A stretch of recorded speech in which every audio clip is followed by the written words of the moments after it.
कि रविन्द्रनाथ टैगोर उन्होंने राष्ट्रवाद के ऊपर किताब लिखी है। उनसे बड़ा कवि, साहित्यकार, उनसे बड़ा जिस व्यक्ति का स्टेटस रहा हो दुनिया में, नोबेल प्राइज हो, उसको जरा पढ़ लें बीजेपी के लोग, उसके पन्ने पलटें जरा। लोकसभा चुनाव से ठीक पहले देश में यूनिफॉर्म सिविल कोड का मुद्दा जमकर छाया हुआ है। जिधर देखिए बस यूनिफॉर्म सिविल कोड की ही चर्चा हो रही है। एक तरफ जहां उत्तराखंड में यूनिफॉर्म सिविल कोड जल्द ही लागू होने की संभावना है, वहीं दूसरी तरफ संभावना जताई जा रही है कि केंद्र सरकार भी इस मानसून सत्र के दौरान यूसीसी को संसद में पेश कर सकती है, जिसकी लगभग तैयारियां पूरी कर ली गई हैं। लेकिन लोकसभा में यूसीसी को पेश करने से पहले अब इस पर जमकर राजनीति हो रही है, जहां बीजेपी इसे देश की जरूरत बता रही है। और उस दिशा में जो पहल शुरू हुई है, मैं पहले तो इसका स्वागत करता हूं। और इस देश की जरूरत है कि सबके लिए एक कानून होना चाहिए, किसी के लिए अलग, किसी के लिए अलग, किसी के लिए अलग।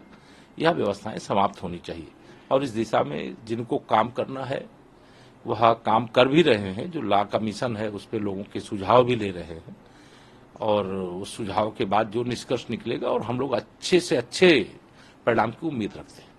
लोग विरोध भी कर रहे हैं। वहीं विपक्ष यूसीसी को सिर्फ और सिर्फ राजनीतिक मुद्दा बता रही है।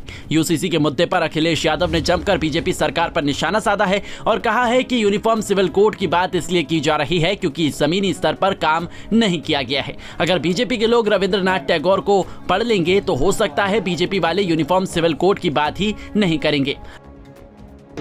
कॉमन सिविल, तो ये जो बातें इसलिए आ रही हैं क्योंकि इन्हें बेरोजगारी, महंगाई और जो 10 साल और लखनऊ की सरकार के काम जमीन पे है ही नहीं। और अगर जमीन पर काम होते तो ऐसे नहीं ना। हमारे लिए कॉमन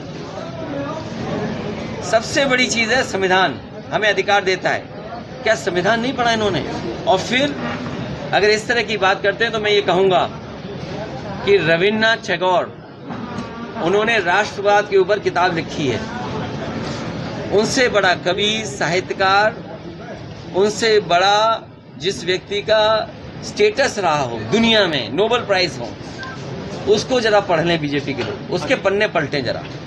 रविन्द्रनाथ टैगोर ने क्या लिखा है, अगर वो पन्ना पढ़ लेंगे तो बीजेपी वाले हो सकता है आपके सामने यूसीसी की बात ही न करें। बता दें कि उत्तराखंड सरकार ने पिछले साल विशेषज्ञों की एक समिति गठित की थी। इस समिति की प्रमुख देसाई ने कहा था कि समिति ने सभी प्रकार की राय और चुनिंदा देशों के वैधानिक ढांचे समेत विभिन्न विधानों एवं असंहिताबद्ध कानूनों को ध्यान में रखते हुए मसौदा तैयार किया है, जिसके आधार पर यूसीसी लागू की जाएगी। बता दें कि अब इस पर जमकर भले राजनीति हो रही हो, लेकिन कुछ राजनीतिक पार्टियां भी इसके समर्थन में उतर चुकी हैं। अब देखना होगा कि आने वाले वक्त में क्या देश में यूनिफॉर्म सिविल कोड लागू होता है या नहीं। Bureau report, Punjab Kesari TV.